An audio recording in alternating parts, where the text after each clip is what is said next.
হরে কৃষ্ণ, রাধে রাধে। তো বন্ধুরা সবাই কেমন আছে? আশা করি ভালো আছে। তো আমিও অনেক অনেক ভালো আছি। তো চলে এসেছি নতুন একটা আবার ছোটো মিনি ব্লগ নিয়ে। তো আমি এসেছি এখন নবদ্বীপের ওপর। তো নবদ্বীপের ঘাটে তো টিকিট কেটে নিয়েছি।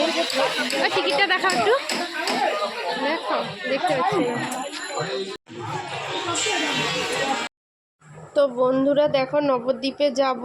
তো নবদ্বীপে যাওয়ার জন্য আমি যে টিকিটটা কেটেছিলাম, তার আগে রাস্তায় যেতে যেতে কিছু মন্দির দেখেছিলাম। তো সেই মন্দিরগুলো ফটো তোমাদেরকে দেখালাম। তো এখন টিকিটটা কেটে নিয়েছি। তো দেখো, এই দিক দিয়ে নবদ্বীপে পেরোনো হয়, তো ভ্যাসেলে করে যাওয়া হয়। তো তার জন্য টিকিটটা কেটে নিয়েছি। আর এখানটায় আমাদের সঙ্গে যারা গেছিলো তারা সবাই দাঁড়িয়ে আছে, তো একসঙ্গে যাব। তো দেখো, টিকিট পেয়ে গেছি, এবার যাচ্ছি তো ভ্যাসেলে যাওয়ার জন্য। তো ওই দেখো একটা ভ্যাসেল আছে, ওই সাইডের দিকে মন্দিরটা আছে, তো যাব আমরা। তো তার জন্যে আমরা প্রথমে এই ব্রিজটা দিয়ে, ছোট ব্রিজটা দিয়ে পের হচ্ছি, এরপরে ভ্যাসেলে উঠবো। তো ভ্যাসেলে ওঠার জন্য টিকিটটা কেটে নিতে হয় আগে থেকে। তো টিকিটটা খুবই কম দাম, মাত্র 10 টাকা নেয়। তো তার সেই 10 টাকা টিকিট হলেই হয়ে যায়। তো দেখো, আমরা এখন উঠবো। তো ওঠার আগে তো দেখো পুরো ভিউটা কত সুন্দর লাগছে, পুরো একদম সুন্দর একটা প্রাকৃতিক পরিবেশ। তো দেখো, আমরা ভ্যাসেলে ভিডিওটা করা হয়নি, তো আসার সময় করব, তো যাওয়ার সময় করিনি। তো দেখো, আমি পৌঁছে গেছি, পৌঁছে তো এখন নেমে পড়েছি। প্রথমে গুপ্ত বৃন্দাবনে যাব।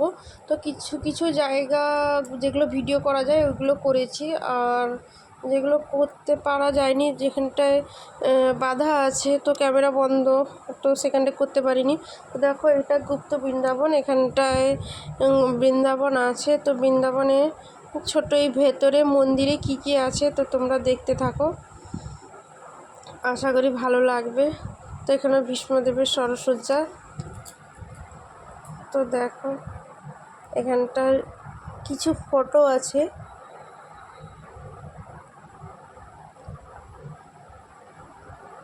আর এপাশে বিবাহ হচ্ছে, আর এখানটায় ভগবান অর্থাৎ রাসলীলা করছেন। তো দেখো কি সুন্দর, ভগবান মাঝখানে দাঁড়িয়ে আছেন আর সমস্ত সখীরা চারপাশে। তো এখানে লক্ষ্মী দেবী আছেন। আর এটা মহাভারতের যুদ্ধের এক ফটোচিত্র। গণেশ ঠাকুর আছেন, শিব ঠাকুর আছেন, তো সমস্ত দেবদেবীরাও আছেন, এবং তার সঙ্গে ভগবান এবং ভগবানের সখী সবাই আছে। তো দেখো, তো পণ্ডিত পরাজিত করেছেন পণ্ডিতদের, তো সেটাই লেখা আছে।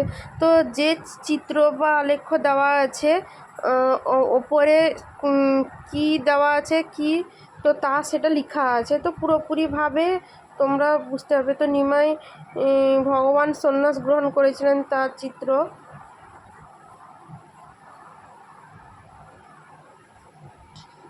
তো এইভাবে আছে, তো ধীরে ধীরে তোমরা দেখতে থাকো।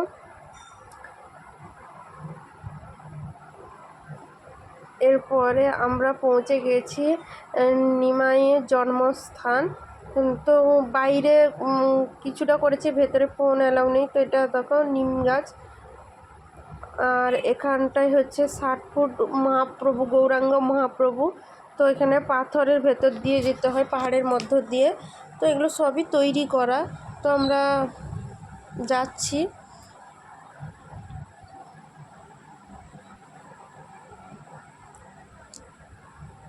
আর মায়াপুরে গিয়ে খুবই আনন্দ করেছি এবং ইচ্ছে মতো সমস্ত কিছু দেখেছি। তো এখানে দেখো মাছ ছাড়া আছে, তো কত সুন্দর লাগছে, দেখো গোল্ডেন মাছগুলো জাস্ট দেখানোর জন্য। আর এখানটায় দেখো, এখানটায় বাগানের মধ্যে রাসলীলা করছেন, তো সমস্ত সখী এবং ভগবান প্রত্যেকেরই সুন্দরভাবে সাজানো আছে বাগান, পুরো একদম পরিপাটি করা। এখানে হনুমানজি আছেন। তো কিছু কিছু জায়গায় ফটো দেওয়া আছে, তাতে মধ্যে লেখা আছে, আবার কিছু কিছু জায়গায় লেখাও নেই। তো এখানটায় যে যেরকম পেয়েছে পয়সা দিয়েছে। তো এখানে নিমাই অসুস্থ ছিল, তো তার ফটোচিত্র। এখানটায় কি সমস্ত ধরনের পশু, মহাপ্রভু আর এখানটায় তোমাদেরকে দেখাচ্ছি, দেখো এখানে সবাই বসে আছেন একসঙ্গে। আর বাঁশ গাছগুলো দেখো কি সুন্দর, দারুণ কিন্তু। তো তোমাদেরকে যতটা পেরেছি ভিডিও করতে পেরেছি ততটা দেখাচ্ছি, আশা করি তোমাদের ভালো লাগবে। তো মায়াপুরে গেলে নবদ্বীপ এবং নদিয়া দুটো জায়গায় যাবে। তো মায়াপুর গিয়ে আমরা প্রথমে নবদ্বীপে গিয়েছিলাম। তো দেখো এখানটায় নারায়ণ ঠাকুর, তো মেঘের উপরে মেঘ দেওয়া আছে। এখানটায় লক্ষ্মী দেবী বসছেন, প্রত্যেকটা যুগের চিত্রপট দেওয়া আছে আর কি, এবং মূর্তি স্বরূপ বসানো আছে। কি সুন্দর। তো দেখো সত্য, ত্রেতা, দ্বাপর ও কলি 4 যুগে। তো দেখো এখানে ত্রেতা যুগে তো রামচন্দ্র, সীতা দেবী এবং লক্ষ্মণ আছেন। তো এখানে ভগবান সহ অষ্টসখী লীলা করছেন। তো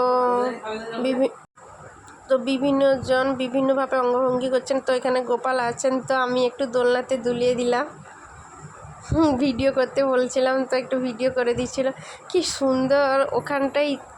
অবশ্যই বন্ধুরা কিন্তু মায়াপুর যেও, মায়াপুরের মতো অন্য কোনো জায়গা নেই, খুবই সুন্দর।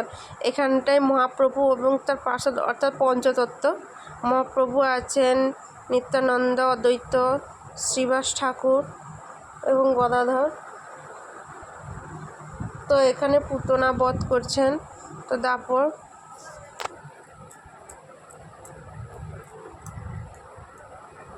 দাপরের যুগে খুব সুন্দরভাবে দেওয়া আছে, পরপর পরপর করে সাজানো। পুরো ভিডিওটা দেখলে তোমরা কিন্তু বুঝতে পারবে। তো এবং সব শেষে জগন্নাথ দেব আছেন, আর পুরো বাইরে 60 ফুট গৌরাঙ্গ মহাপ্রভু। এরপরে আমরা বেরিয়ে যাব অন্য একটা জায়গায়। তো তোমরা দেখতে থাকো।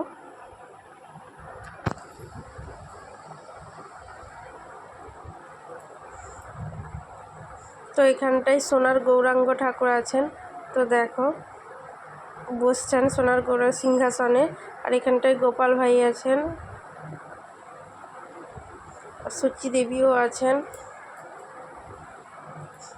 সব নদিয়া, নবদ্বীপ এবং মায়াপুরে সবে একই জায়গায় মহাপ্রভু, রাধারানী এবং ভগবানের আলেখ্য চিত্র এবং মূর্তিস্বরূপ চিত্র সমস্ত কিছুই দেওয়া আছে। তো এখানটায় এসছিলাম আর একটা জায়গায়, এটা সচি মাতার মানে পুরাতন বাড়ি আর কি, যেখানটায় জন্ম হয়েছেন, মানে ছোট থেকে বড় হয়েছেন ওইখানটায়।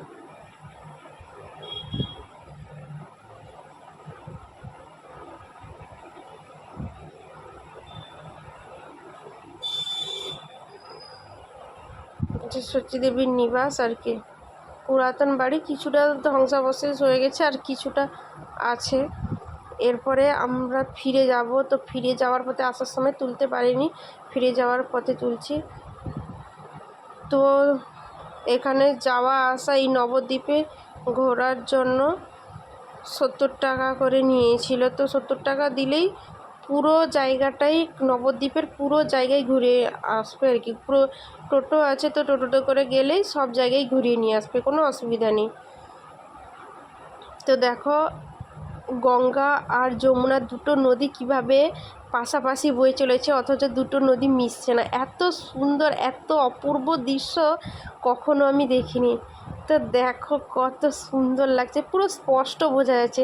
তো দেখো দুটো নদী কি সুন্দর একই ধারায় বয়ে গেছে, অথচ দুটো নদী একদমই মেশেনি। সত্যি ভগবানের এই অপূর্ব লীলা দর্শন করা খুবই সৌভাগ্যের। তো ফাইনালি আমরা মহাপ্রসাদ পেয়ে গেছি।